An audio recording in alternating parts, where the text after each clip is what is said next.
नमस्कार, मैं जनता शिवम गौतम। और जिस तरीके से दिशा सालियान सुशांत सिंह राजपूत की मौत के इतने दिनों के बाद भी आज तक कातिल पकड़े नहीं गए हैं, अब उस कड़ी में रामदास अठावले जो कि सामाजिक अधिकारिता मंत्री भी हैं, उन्होंने एक बड़ा बयान दिया है और उन्होंने कहा है कि हमने ये सुना है कि दिशा सालियान की मौत से पहले उसके साथ अत्याचार हुआ था, उसका बलात्कार जैसी घटना हुई थी, उसके साथ छेड़छाड़ हुई थी और उसके बाद उसकी मौत हुई थी। इसलिए इस पूरे केस की जांच दोबारा से सीबीआई को करनी चाहिए, जिससे जो अपराधी हैं उनको सजा मिल सके। रामदास अठावले ने यह भी कहा कि जो लड़की अपने घर पर पार्टी रखती है वो आत्महत्या कैसे कर सकती है, और उसके जो आस पड़ोस के लोग हैं उन्होंने बताया है कि पार्टी में कुछ हंगामा हुआ और उसके बाद में हाथापाई हुई, तमाम ऐसी चीज़ें हुई जिसके बाद दिशा सालियान की मौत हो गई। और मौत के बाद में भी तमाम ऐसी चीज़ें हैं कि मुंबई पुलिस ने जांच को जिस तरीके से दबा दिया, जिस तरीके से पूरे मामले पर लीपापोती की, वो शक पैदा करती है और इसीलिए इस मामले में सीबीआई को गहनता से जांच करनी चाहिए।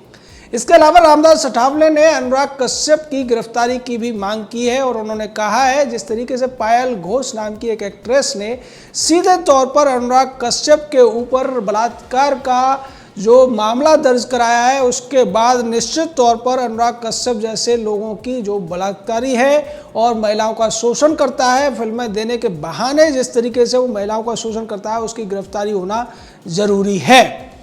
दरअसल जो पायल घोष ने कहा था कि किस तरीके से उसको घर पर बुलाकर अनुराग कश्यप ने उसके साथ जोर जबरदस्ती की और साथ में उन तमाम एक्ट्रेसेस के नाम भी लिए जो उसके साथ काम कर चुकी हैं और वो उसके इशारे पर कभी भी कुछ भी करने को तैयार हो जाती है, जिसमें तापसी पन्नू से लेकर इस पूरे मामले में तमाम एक्ट्रेसेस के नाम लिए थे अनुराग कश्यप के माध्यम से पायल घोष ने, और इस वजह से पायल घोष के पीछे बॉलीवुड वाले पड़ गए थे। बाद में पायल घोष ने एफआईआर दर्ज कराने की कोशिश की, इसमें भी काफ़ी समय लगा। इसको लेकर भी रामदास अठावले ने सवाल उठाए हैं। रामदास अठावले का ये कहना है कि जिस तरीके से सुशांत सिंह राजपूत के मामले में भी ढील हवाला किया जा रहा है और सुशांत सिंह राजपूत के परिवार से भी वो मिले थे, उसके बाद कंगना रनौत के खिलाफ जब शिवसेना की सरकार ने बीएमसी ने एक्शन लिया तो वो कंगना रनौत से भी मिले थे। इस पूरे मामले में अब तक जिस तरीके से आरपीआई ने भूमिका निभाई है वो निश्चित तौर पर शिवसेना के लिए सरदर्द बढ़ाने वाली है।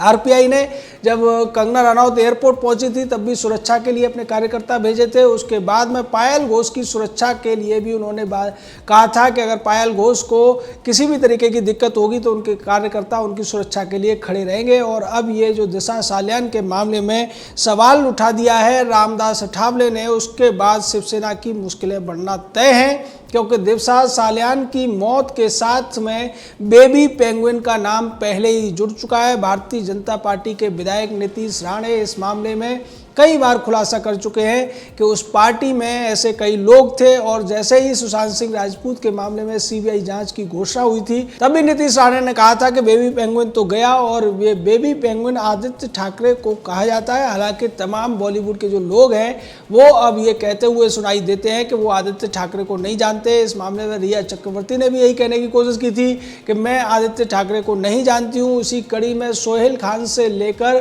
दीनो मोरिया तक ये कह चुके हैं कि वो नहीं जानते, लेकिन कई सारे फोटोग्राफ्स ऐसे सामने हैं जिसमें स्पष्ट तौर पर दिखता है कि बेबी पेंगुइन के साथ इन लोगों के कितने ज़्यादा घनिष्ठ संबंध रहे हैं।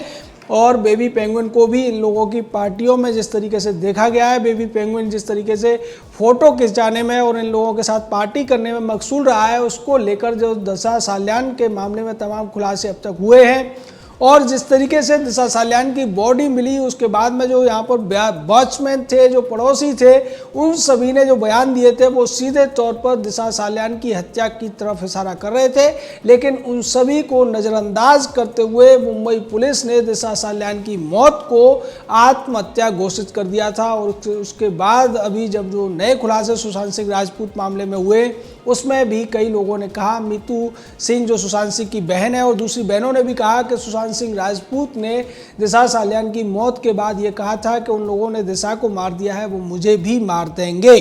इसको लेकर सिद्धार्थ पिठानी जो सुशांत सिंह राजपूत का फ्लैटमेट था, उनके घर में रहता था, उसने भी कहा था कि दिशा सालियान की मौत की खबर सुनकर सुशांत सिंह राजपूत बहुत ज़्यादा बेचैन हो गए थे और उन्होंने कहा था कि वो मुझे नहीं छोड़ेंगे। ऐसा क्या था जिसको सुशांत सिंह राजपूत जानते थे और उन्हें पता था कि दिशा सालियान की हत्या करने वाले कौन लोग हैं। हो सकता है कि इसी वजह से सुशांत सिंह राजपूत की भी हत्या की गई हो। हालांकि अभी ये पूरा मामला सीबीआई के जांच के दायरे में है, लेकिन जिस तरीके से दिशा सालियान और सुशांत सिंह राजपूत की मौत जुड़ी हुई है, उससे ऐसा लगता है कि कोई ना कोई ऐसा बड़ा गैंग था, ऐसा बड़ा माफिया तंत्र था जो कि इन दोनों को रास्ते से हटाने में इतनी ज़्यादा तेज़ी से सक्रिय हुआ और जिसको मुंबई पुलिस ने पूरी तरीके से बचाने का काम किया। जिस तरीके से मुंबई पुलिस ने दिशा सालियान की मौत को आत्महत्या घोषित कर दिया, जबकि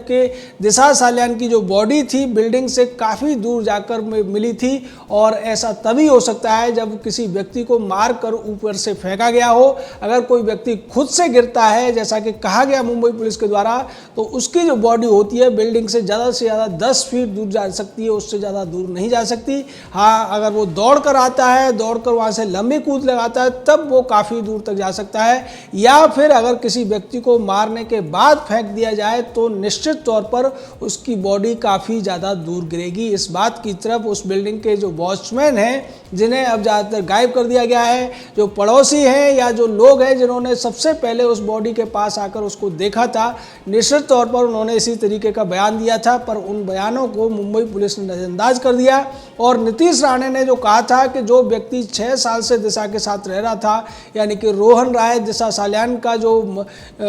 लिव इन पार्टनर था, उससे किसी ने भी कड़ी पूछताछ नहीं की और अब वो कहाँ है इसका किसी को भी पता नहीं है। ये सबसे बड़ा सवाल है, ये सबसे बड़ा रहस्य है और इसको लेकर नीतीश राणे ने सीबीआई को भी अपना बयान दिया है, अपने जो पक्ष है वो रखा है। उसके बाद उन्होंने मांग की थी गृह मंत्री से कि रोहन राय की सुरक्षा के इंतजाम किए जाएं, क्योंकि इस पूरे मामले में चाहे दिशा सालियान की मौत का मामला हो या सुशांत सिंह राजपूत की मौत का मामला हो, इन दोनों मामलों में रोहन राय की जो गवाही है, जो उसकी भूमिका है, वो बेहद बड़े खुलासे कर सकती है। और इन खुलासों से सबसे ज़्यादा मुंबई पुलिस की किरकिरी होने वाली है, शिवसेना सरकार की किरकिरी होने वाली है और बेबी पेंगुइन का जो रहस्य है वो भी इससे खुल जाएगा। इसलिए ज़रूरत है कि रोहन राय को पकड़कर लाया जाए, उससे कड़ी पूछताछ की जाए, क्योंकि वही सब कुछ जानता है। और जैसा कि एक पड़ोसी ने, जो मित्र था दिशा सालियान का, उसने भी कहा था कि उस रात झगड़ा हुआ था और उस समय कमरे में रोहन राय भी था। यानी कि जब दिशा सालियान के साथ कुछ लोग हाथापाई कर रहे थे या और भी कुछ कर रहे थे, उस समय रोहन राय वहाँ पर था और दिशा सालियान जब वहाँ से उनको धक्का दिया गया या उन्हें मारकर फेंका गया, उस समय भी रोहन राय उस कमरे में था। यही वजह रही कि दिशा सालियान के नीचे गिरने के बाद भी 25 मिनट तक रोहन राय नीचे नहीं आया, उसको किसी ने रोक रखा था और कोई ऐसा था या ऐसे कुछ लोग थे जो उसको बार बार बता रहे थे कि उसे नीचे जाकर क्या कहना है। तो ये सबसे बड़ा रहस्य है। लेकिन इस पर मुंबई पुलिस ने जिस तरीके से आंखों पर पट्टी बांधकर पूरी भूमिका निभाई है, जिस तरीके से इस मामले में लीपापोती की है, उसके बाद लोगों को ये शक हुआ कि इस मामले में महाराष्ट्र सरकार का कोई बड़ा मंत्री या बड़ा नेता इन्वॉल्व है, जिसको बचाने के लिए मुंबई पुलिस ने ये सब किया। और बाद में जब सुशांत सिंह राजपूत की मौत हुई तो रिया चक्रवर्ती जो मुख्य आरोपी थी, उसको बचाने के लिए भी जिस तरीके से मुंबई पुलिस ने भूमिका निभाई, वो भी अपने आप में सवालों के घेरे में है। और उसकी भी वजह यही हो सकती है कि इन दोनों मौतों के बीच में कोई संबंध है और यही वजह है कि दिशा सालियान की मौत के पीछे का राज न खुल जाए, इसलिए रिया चक्रवर्ती को बचाने की पूरी कोशिश महाराष्ट्र सरकार ने की, मुंबई पुलिस ने की। और रिया चक्रवर्ती के प्रवक्ता के तौर पर महाराष्ट्र का मुख्यमंत्री भी आया, महाराष्ट्र की शिवसेना भी आई, संजय राउत भी आया और महाराष्ट्र का गृह मंत्री तो पूरी तरीके से बार बार सीबीआई जांच का विरोध करता रहा, क्योंकि वो रिया चक्रवर्ती को बचाना चाहता था। तो जिस तरीके से अनिल देशमुख ने भूमिका निभाई और उसके बाद में मुंबई के सबसे महंगे वकील सतीश मानेसिंधे को इस मामले में रिया चक्रवर्ती की वकालत करने के लिए रखा गया, वो भी सबसे बड़ा एक चौंकाने वाला सवाल था। क्योंकि रिया चक्रवर्ती ने अपने पिछले जो रिटर्न भरे थे इनकम टैक्स डिपार्टमेंट के साथ में, उसमें 10 लाख, 12 लाख, 14 लाख, 18 लाख तक अपनी सालाना इनकम बताई थी, लेकिन 20 लाख पर पैरवी की, यानी कि हर पैरवी की 20 लाख रुपए फीस लेने वाला सतीश मानसिंह उसके साथ में जुड़कर वकालत कर रहा है, उसके लिए पैरवी कर रहा है। इसका मतलब है कि उसको मोटी रकम दी गई है और जो रिया चक्रवर्ती की औकात की बात नहीं है। निश्चित तौर पर ये वही सारे मामले हैं जिनकी तरफ रामदास अठावले ने इशारा किया है और रामदास अठावले ने सीधे तौर पर अनुराग कश्यप की भी गिरफ्तारी की मांग करके अब बता दिया है कि बॉलीवुड में जो गलत लोग हैं उनके खिलाफ वो अभियान चलाते रहेंगे और प्रधानमंत्री से भी इसकी वो मांग करेंगे। निश्चित तौर पर अब मुंबई पुलिस के ऊपर बड़ा दबाव है कि वो पायल घोष के मामले में अनुराग कश्यप की गिरफ्तारी करे और दिशा सालियान के मामले में सीबीआई जांच की मांग उठाकर उन्होंने एक बार फिर से शिवसेना के बेबी पेंगुइन की मुश्किलें बढ़ा दी हैं, लेकिन दूसरे लोगों की उम्मीदें जगा दी हैं जो चाहते हैं कि दिशा सालियान और सुशांत सिंह राजपूत के मामले में न्याय हो और अपराधियों को सजा मिल सके। जय हिंद, जय भारत।